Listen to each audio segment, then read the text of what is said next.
మీకు నచ్చిన వ్యక్తి లేదా మీ కుటుంబ సభ్యులు ఎవరైనా లేకపోతే మీ స్నేహితులు ఎవరైనా కానీ మీ మాట వినేలా చేసుకోవాలని అనుకుంటున్నారా? ఈ వశీకరణ ప్రక్రియను ఉపయోగించి మీ మాట వినేలా చేసుకోవచ్చు. దీని ద్వారా మీకు కానీ వారికి కానీ ఎలాంటి సమస్య ఉండదు. పరిహారం ఎలా చేయాలో తెలుసుకుందాం. ఆదివారం సూర్యాస్తమయం తర్వాత నుండి అర్ధరాత్రి 12 గంటల లోపు ఈ పరిహారం చేసుకోవాలి.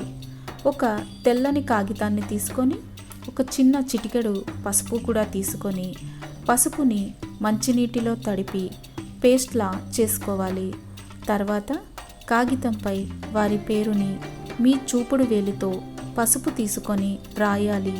రాసేటప్పుడు మీ మనసులో వారి పేరుపై సంకల్పం చెప్పుకోవాలి. దానిని పూర్తిగా ఆరనిచ్చి ఎవరూ లేని చోట కాల్చివేయాలి. దీనిని ఎవరు చూడకుండా ఒంటరిగా చేసుకోవాలి. ఇది అద్భుతంగా పనిచేస్తుంది. మీరు కోరుకున్న వ్యక్తి 24 గంటల్లోపే మీకు వశమైపోతారు.